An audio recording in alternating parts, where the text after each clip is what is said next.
వెంటనే రేవంత్ రెడ్డి గారు పార్లమెంటులో ఆ బిల్లు 9th షెడ్యూల్లో చేర్చేంత వరకు తను పార్లమెంట్ లో పోరాటం చేసి మన రాష్ట్ర ప్రభుత్వ ముఖ్యమంత్రి వర్యులైనటువంటి రేవంత్ రెడ్డి గారు దీన్ని బిల్లును పాస్ చేసేంత వరకు కూడా ఎక్కడ వదిలిపెట్టకుండా ఆయన పోరాటం చేయాల్సిందిగా తెలియజేస్తూ, దాంతో పాటు తెలంగాణ రాష్ట్రంలో ఉన్నటువంటి 90% ఉన్నటువంటి బీసీలు, ఎస్సీలు, ఎస్టీలు, అగ్రకులాల్లో ఉన్నటువంటి పేదలందరూ కూడా ఇలాంటి రక్షణ చట్టాలు వచ్చినప్పుడు ఒకరికి ఒకరుగా మద్దతుగా మనందరం నిలబడి మరి ఈ బిల్లు ముందుకు పోయేంత వరకు కూడా మనందరం పోరాటం చేయాల్సిన అవసరం ఉంది.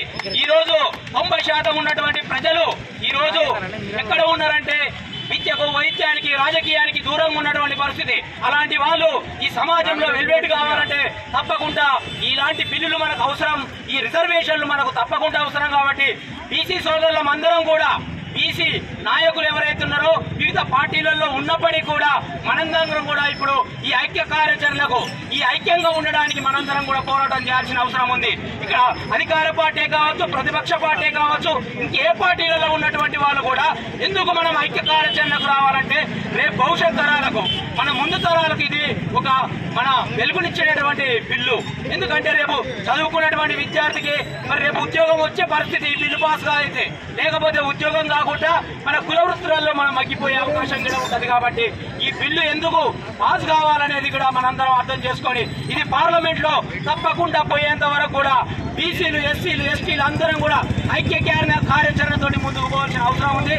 రేవంత్ రెడ్డి గారు దీని మీద ముందుకు పోవాల్సిన బాధ్యత కూడా ఉందని సందర్భంగా తెలియజేస్తూ, మరి అదేవిధంగా ఈ ఆలియా పట్టణ కేంద్రంలో ఈ నియోజకవర్గంలో ఉన్నటువంటి ప్రతి నాయకులు కూడా, స్థానిక ఎమ్మెల్యే అయినటువంటి ప్రతి ఒక్కరు కూడా ఈ బిల్లుకు ఆమోదం తెలుపుతున్నట్టుగా మీరు కూడా మీ వంతుగా మరి అసెంబ్లీలో కానీ పార్లమెంట్ లో కూడా ఇక్కడి నుంచి మనకు ఉన్నారు కాబట్టి పార్లమెంట్ లో కూడా 42% రిజర్వేషన్ కోసం రఘువీర్ రెడ్డి గారు కూడా పోరాటం చేయాల్సిన బాధ్యత ఉందని చెప్పేసి మేము ఈ సందర్భంగా తెలియజేస్తున్నాం.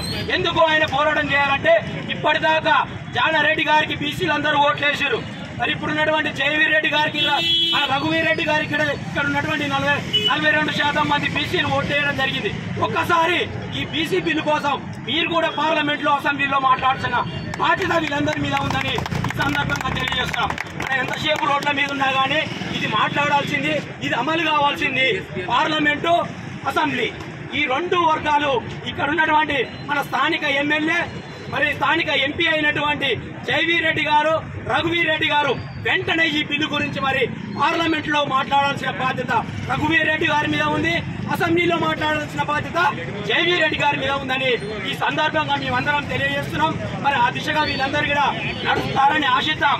ఎందుకంటే ఇప్పటిదాకా మనం అందరం ఓట్లేస్తే గెలిచినటువంటి వాళ్ళే కాబట్టి మనం కూడా మరి ఆశిద్దామని చెప్పేసి ఈ సందర్భంగా తెలియజేస్తూ, అందరికీ ఈ అవకాశం ఇచ్చినటువంటి మండలందరికీ కూడా ప్రత్యేకమైన ధన్యవాదాలు, జై భీమ్ తెలియజేస్తూ, జై బీసీ, జై బీసీ.